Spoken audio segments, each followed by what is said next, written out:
Mugler Alien Oud Majestou. Majestou. What the fuck? How do you pronounce that? Majestueux. Majestou. I have to make it a little more like harsh at the end. It was Mugler Alien Oud Majestou. Majestou again. Stop. I can't stop now. It sounds like it's like a magic stew. Like it's like bubbling in a cauldron. Okay. So the fragrance that I picked up was Mugler Alien Oud Majestou. That time it sounded shit. I can't stop hearing it. That time it sounded like Majestou.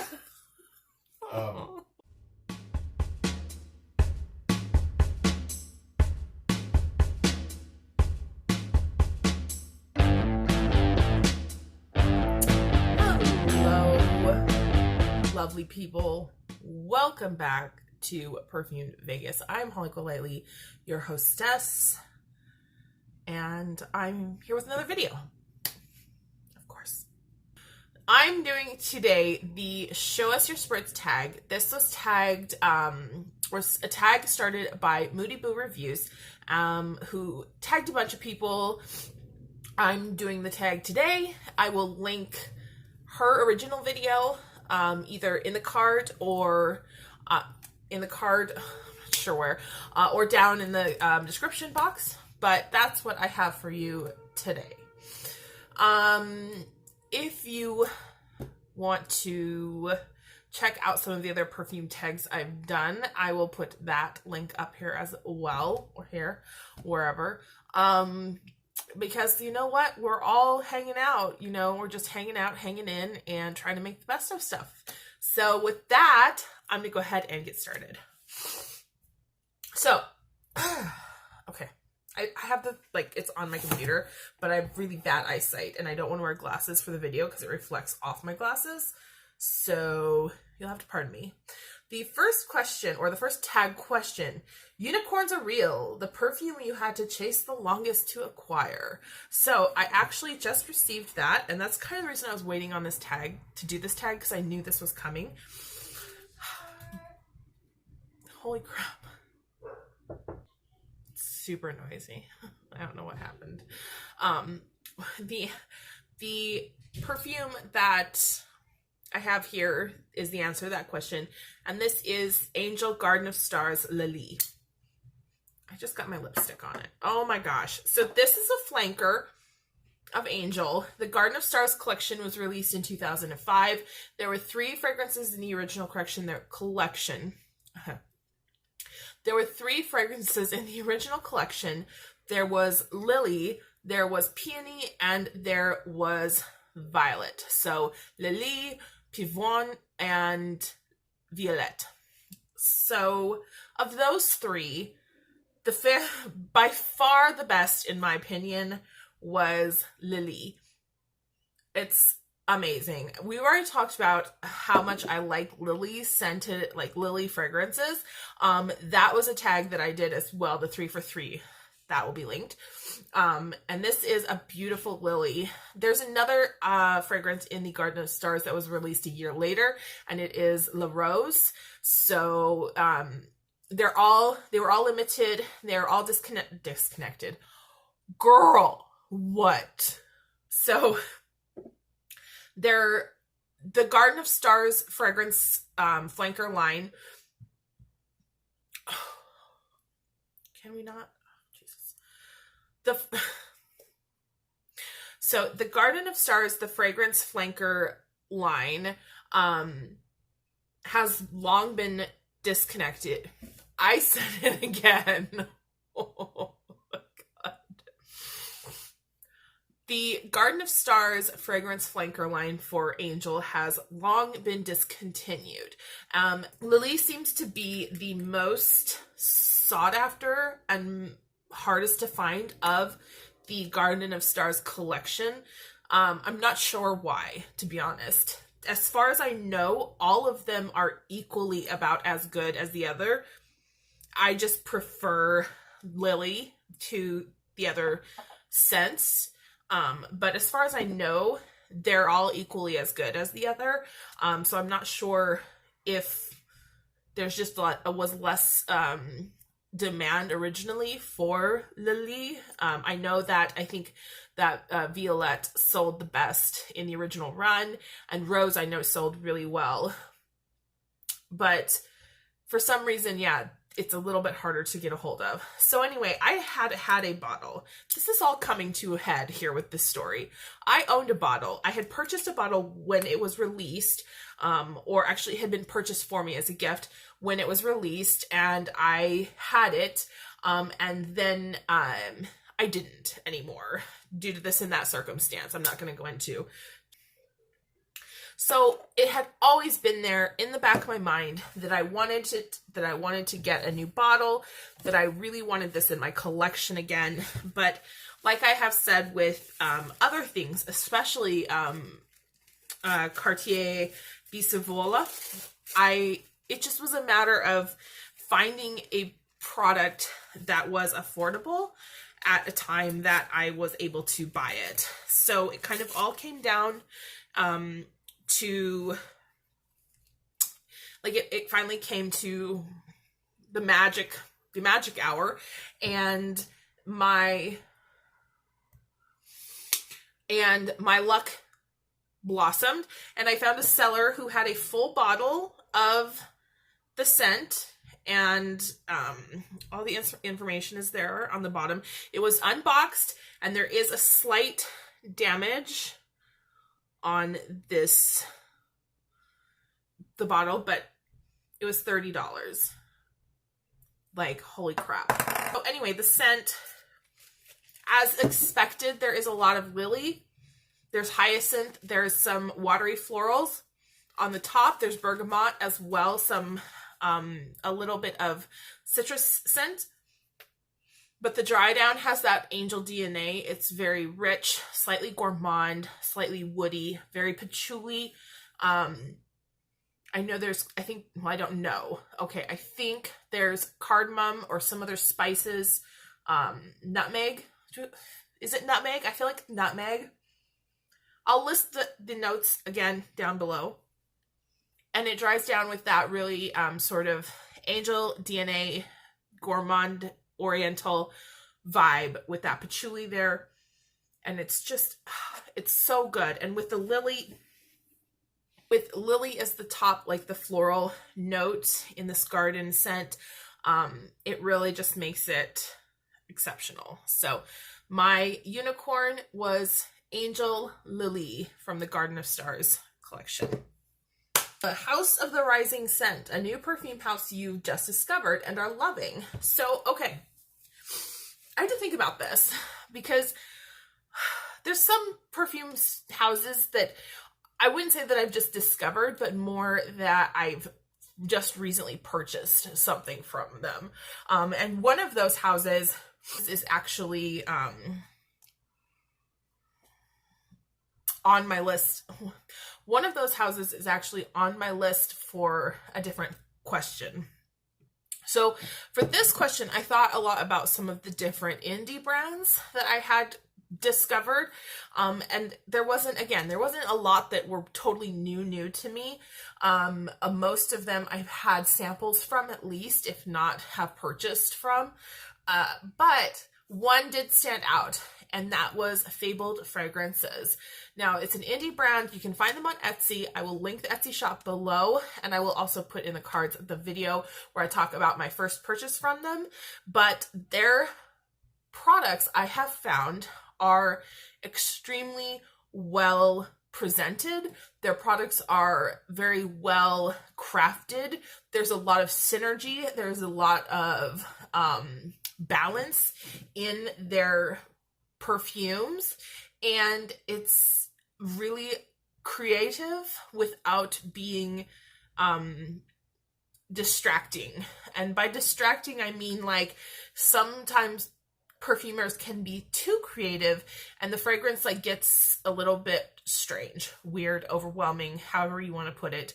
And that's not the case for Fabled fragrances. Everything I have tried has been very well done, well layered, well crafted, while still maintaining a wearability that I don't recognize in a lot of perfume houses that are sort of this on the cusp of Indian niche. So that is my selection for the House of the Rising scent. I will link them below for Fabled fragrances. Woo! Lighting just changed. This smells so good. So, heart the hype. Perfumes that you agree with the hyperbole. This is question number 3. So, heart the hype. You got, I don't want to say it. Do I have to?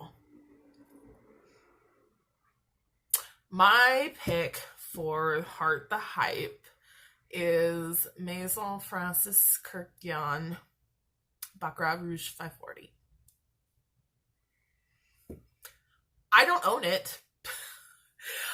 I do not own it. I would never purchase a fragrance that expensive just to smell like everyone else. I'm not even lying right now. If I had that money for a fragrance, I would absolutely spend it on something custom because ain't nobody got time for that, right? But I do not disagree with the hype. I do believe that it's a very beautiful fragrance. It's extremely well done. Mr. K does great fragrances. I have Aqua Universalis. I have Aqua Universalis. I have the Pluriel scents, masculine and feminine. He does beautiful fragrances, and this is no exception. I do enjoy the fact that the oil version is affordable. There is an oil version that is more affordable than the Perfume version, but just in general, I cannot agree with spending that much money on a perfume and smelling like everyone else. That's the problem with hype, in my opinion, is that when something gets hyped, everyone starts wearing it. And then even if it's an amazing fragrance, I personally don't feel like I can wear it because everyone else is.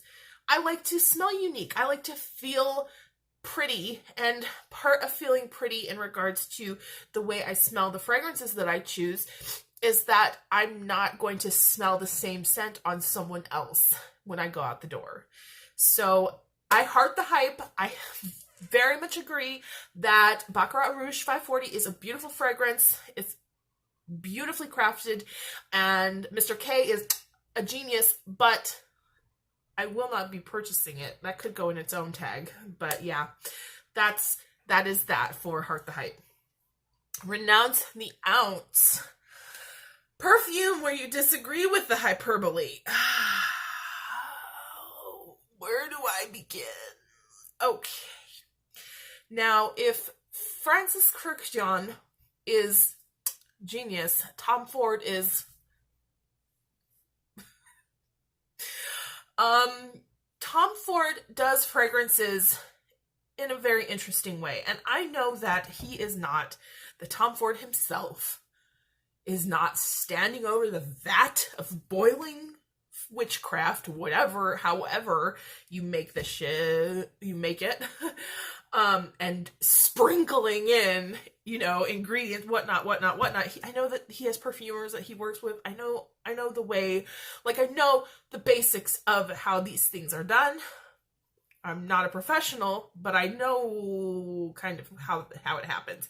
But my issue is that a lot of bad perfumes get by on the name of Tom Ford than good ones. A lot more bad ones than good ones. My specific choice for Renounce the Ounce is Black Orchid. I do not know how this fragrance became so popular. It had to have been because Tom Ford was blowing up at the time that it was released, and he literally skated through on the value of his name alone. He's not a great, judge If he is saying the final say, whoever's having the final say, Mr. Tom Ford is not a great perfumer. The house of Tom Ford is not a great perfume house. I know Tom Ford's not a perfumer. He's a designer. Okay, I know that. So that's not neither here nor there. You can disagree with me. That's fine. I do not care whether you actually want to discuss whether or not Tom Ford is a good perfume house or not.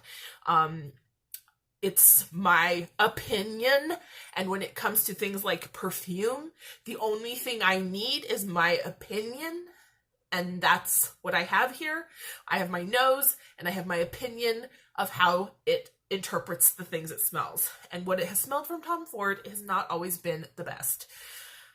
Going back to Black Orchid, this scent is messy. It's just messy. It's not well composed. It's not well derived. It is derivative, but it isn't done well. It's much too heavy on the top. It's much too light on the dry down. It just doesn't work. Tom Ford got it better when they did Velvet Orchid. Velvet Orchid is a vast improvement on Black Orchid. I mean, once again, my opinion.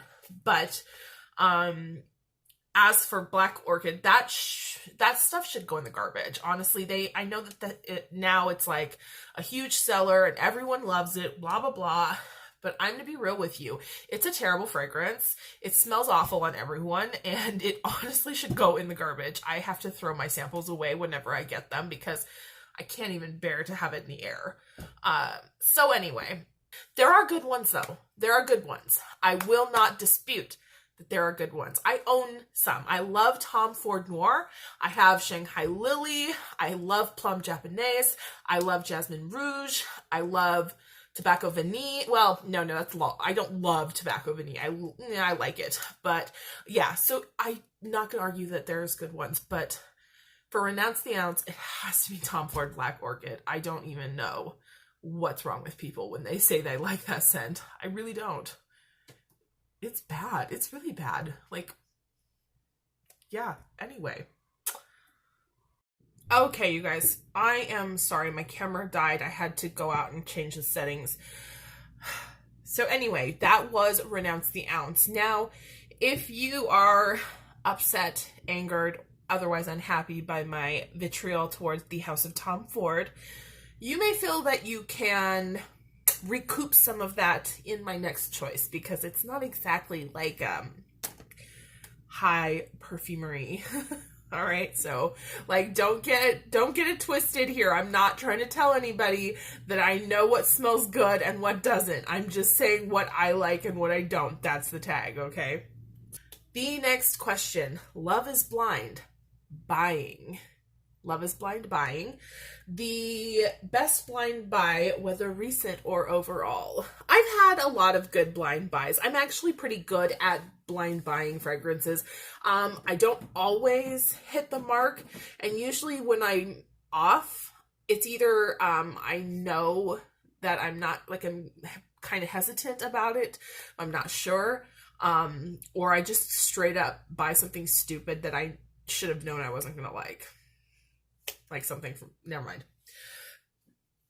My choice for this, though, is a recent acquisition that I have been so crazy about. Yes, it's here in my hand.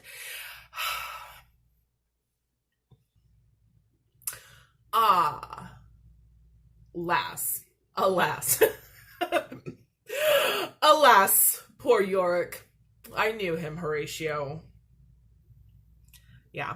It's in a pink skull with the jungle print on it. This is Police to be Exotic Jungle Woman, but it is so good. Oh my god, it is not highbrow. It is not classy. It doesn't look classy. I mean, it's a ceramic pink skull and it says Police on its grill. Come on. There's nothing classy about this, but it smells amazing. I went in blind buying like a maniac with this one. I mean, I took, the sprayer is insane. It's like a jet of perfume at your face. I went in And I was like, you know what? It's $20. It's got top notes of plum. There's a little vanilla in the bottom. It's a little skull. There's nothing wrong with that. Okay? There is nothing wrong with that. And there isn't. It's so good. It's so good. It's sweet. It's super sweet, but it's not like sickly sweet. It doesn't have that synthetic sweetness.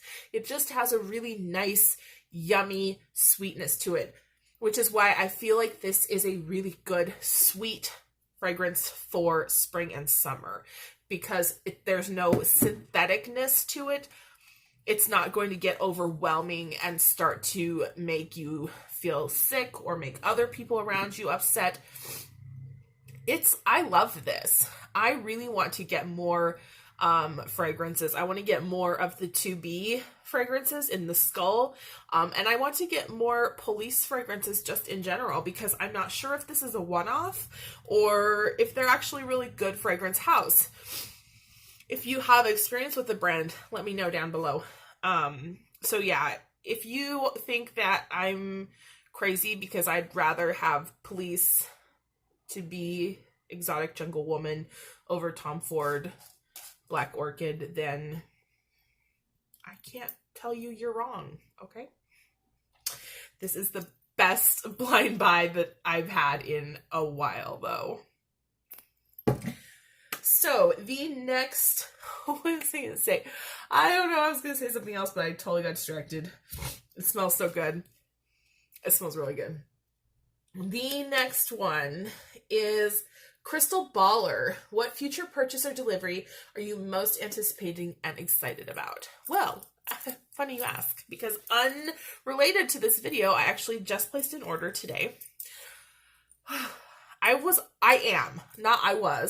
am on a no-buy. I am still doing my best to stick to my no-buy, but something popped up that I hadn't seen for sale in a full size in a long time.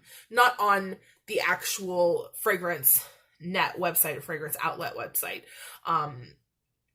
And so instead of buying a travel spray or getting a second-hand bottle or a used bottle or taking the chances on eBay, the fragrance in question was available. It had only been available as a sample size or travel spray, and it came available as a full bottle, and so I picked it up. So this fragrance, no, the fragrance that I picked up was Mugler Alien Oud Majesté, and I'm gonna leave it there and go on to the rest of it.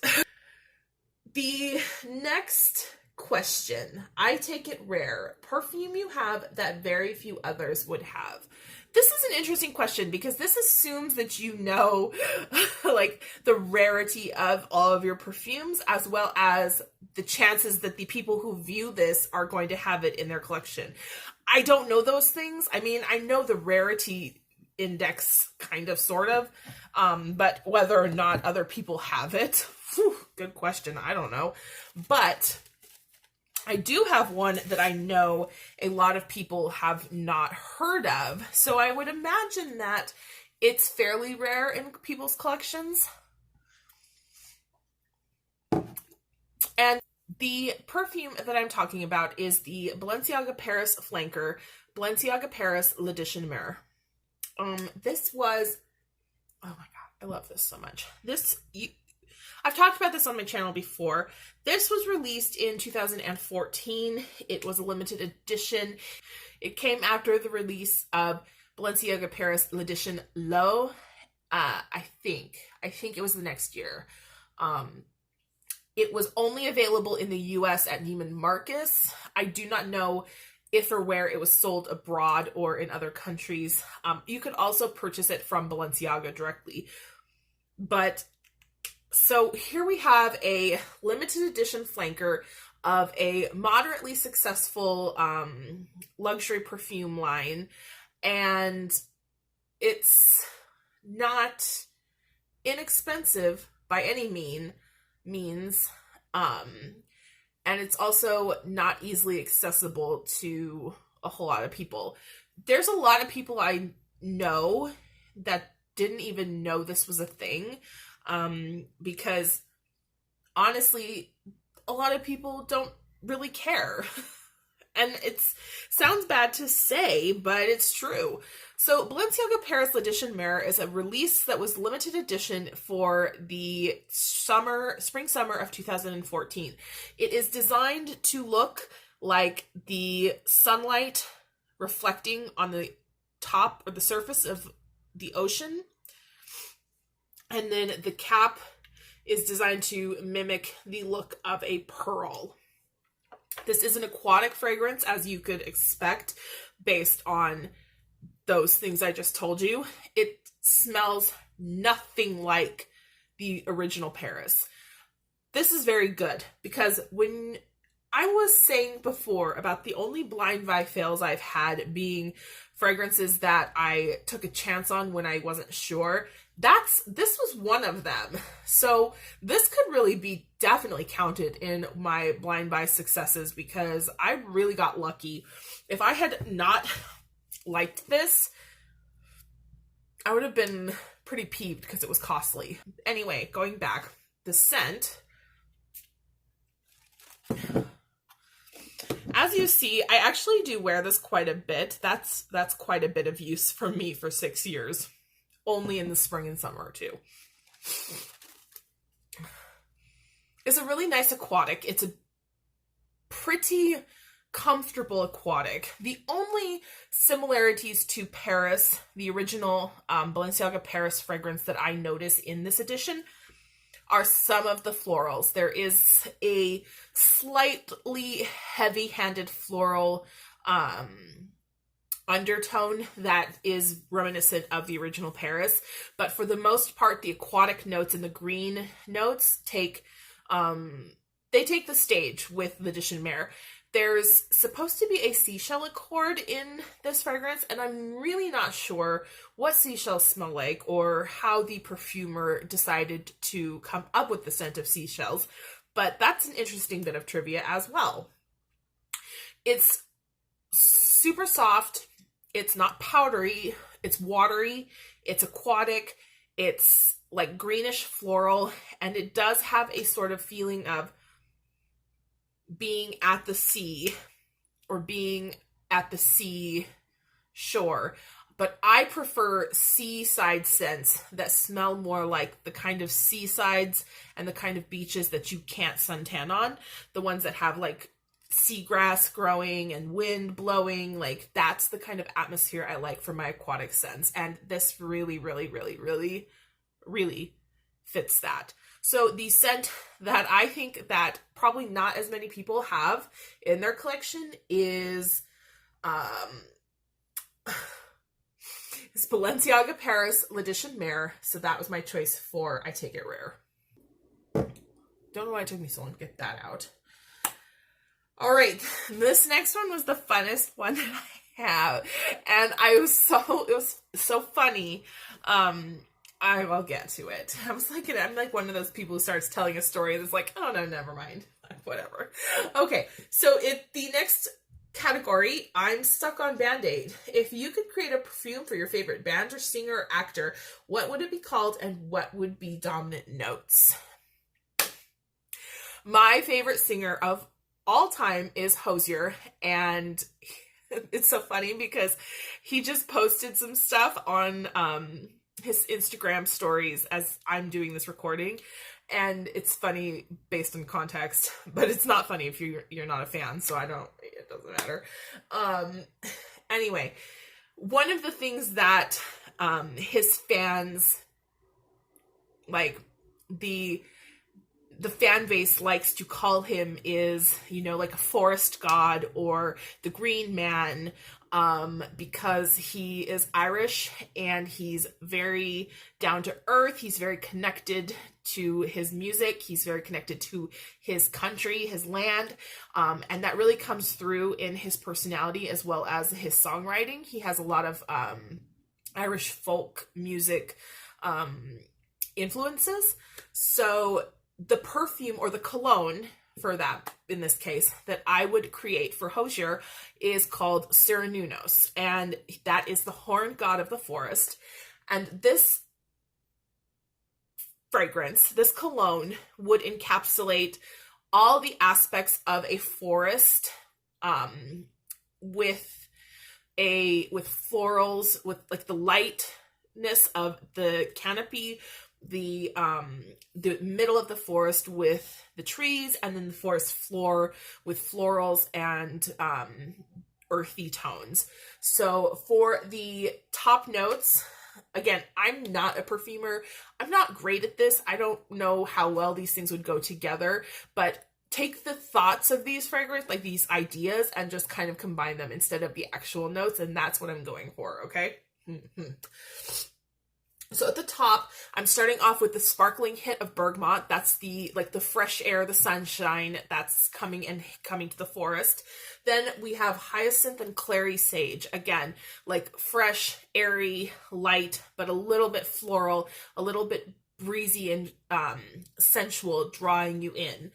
In the heart, I'm going with orris root and narcissus to help draw out some of those woody scents, but still maintaining a slightly feminine plurality to it, because the forest itself is, although it is being patrolled by this green god, it is a feminine aspect. There is an aspect of femininity in the way that the forest gives. So I want to keep that there as well. Also, I feel like that the duality of a masculine fragrance with feminine aspects suits Hosier very well. And at the base, we have vetiver, oak moss, and musk, because this base is really going to dry down to something green, earthy, and animalic. So definitely having that green, earthy dry down is important to the fragrance. So that actually did not take me that long to come up with. I just had to Google the notes that I wanted so that I knew like what I was putting in. But I knew I wanted vetiver, I knew I wanted oak moss, I knew I wanted bergamot, I knew that I wanted florals, and then I threw the sage in because I felt like the kind of vintage feeling of clary sage is really apropos for Hosier. So that is my scent for I'm Stuck on Band-Aid. It is going to be trademarked, so don't anybody try to think they can get that from me. Y'all. And then the last category, and you're all thinking like, thank God, right? The last category is number, I think it's a 9, but there's no. So the last category is Brain Farts Stink Too, your most expensive perfume purchase regret. Mine was actually a fragrance that I just sold on just recently. I purchased it a couple of years ago, and it has been sitting, and I will bring it out like every season. You'll see, if you go back through my videos, you see me bring it out, you see me wear it, but I just never could like it. I never could like it. I never could love it. And for the cost, for the price that I paid, it just was not worth having sitting around going to waste. So I sold it on, and that was Bond number 9, Bryant Park. Bryant Park is not a bad fragrance. If you like spicy florals, it's a great fragrance. If you like spicy florals, slightly powdery, spicy florals, definitely check it out if you can. It's not a bad fragrance at all. It's just not my taste. When I was looking at the fragrance notes, again, I did that thing that I said I do when I blind buy. I look and I'm thinking to myself, maybe this is not going to be the best, but maybe it will be. And that's what happened here. The notes all on paper look like something that I would love. And when I got it and I started trying to wear it, it just didn't come together for me that way. I'm going to share with you some other blind buys that I regret just because they're at the top of my head. I wouldn't call them particularly expensive. Normally, I definitely wouldn't shell out on something like a Bond number 9 fragrance if I didn't think I was going to love it. And that's why I did have to resell, or decided to resell, Bryant Park. But I tried YSL Parisienne, the new version, the reformulated version, and it was like, was I nose blind to it? I don't know, but there was nothing. I could never get anything on my skin. I couldn't pick it up at all. And then in the exact opposite train, I had Versace Bright Crystal. I don't know what I was thinking when I bought that. Oh my God. The travel sizes come in those cute little eggs, and I saw them and I was like, oh, I want one. And I think they only had Bright Crystal, Dylan Blue, and another one. I don't think it was Crystal Noir, because I think I would have picked up Crystal Noir if that had been it. But anyway, I bought Bright Crystal, and I don't know what I was thinking, because I do not like Versace house. Okay, fragrances, no, none. There's never been one. There's never been one that I've been able to get behind. So, unfortunately, Bond No. 9 Bryant Park, that was my priciest brain fart, for sure. So anyway, you guys, that is it for the Show Us Your Spritz tag. As usual, I'm not specifically tagging anyone because I don't really ever know who's done it or who hasn't. I don't know who's going to watch this. I don't feel comfortable with that, and so I just put it out there that if anybody wants to do this tag, please take this as the go ahead, I tag you. So otherwise, thank you so much for joining me. We are all having a great time staying healthy, staying well, staying indoors. So I'm going to try to come back with a new video as soon as I can. Until then,